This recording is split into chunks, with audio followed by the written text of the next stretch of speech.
Right, I'm joined here today by Seth Van Aswegen, a victorious Seth. You knocked your man out in the third round. How do you feel after that one? I'm not like super proud of myself. There was a lot of things I think I could have done better, things that Uncle Manny worked with me on. So we only had like 3 weeks, not an excuse, but I'm going to sharpen that up like very quickly. I'm not chuffed with my performance. The knockout was great. That's a nice little bonus. But there's a lot of things to touch on my side. Well, let's go there. I mean, the knockouts, obviously, you go 1-1. You came up against Gary Van Aswegen the last time. Obviously, that's a future fight again that you guys might have to cross. But, you know, Mabata had a lot of fights coming into this one, and he had more experience than you. Did you factor that in coming in here? No, so like I said, I'm not chuffed with my performance. This whole week I felt super calm, super relaxed, like I wanted to be here. That was a big plus on my side. But no, nothing. I didn't think he was going to surprise me with anything. He did a little bit. I need to work on a couple of things, like I said. Well, first things first, the win is in the bag, so you officially get that first win in your record by knockout as well. The fact that on paper, you know, you've been in the gym for 3 weeks and you get the win, isn't that a plus though? It is, but I know what I can expect from myself, and that wasn't it. The last fight wasn't it, and I'm going to dig deep next time, a lot more.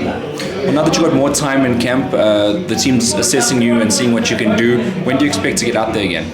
As soon as possible. Whenever Coach Manny tells me I'm out there, and I won't disappoint.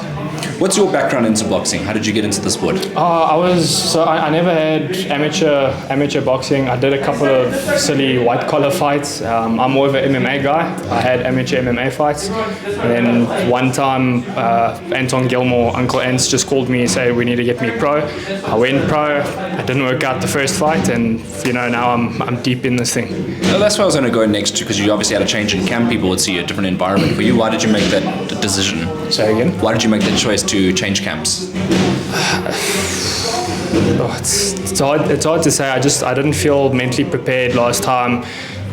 My work rate wasn't good enough last time. Everything was just a disaster when I was fighting. At Sunbet Arena, I didn't want to be there. I wanted to run away. This camp, the nutrition, everything was just a lot better. Everything leading up to the fight. So I made the right decision.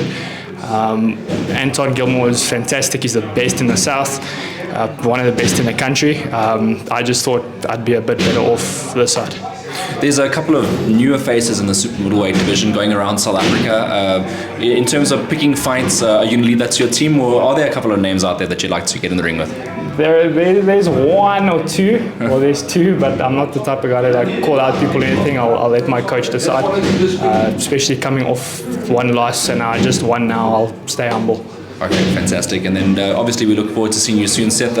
We've been meaning to catch up, and we finally got a chance to do this on SA Boxing Talk officially. Do you have any thank yous, any shout outs just lastly? I just want to say thank you to Extreme Host Technologies for always backing me since day one.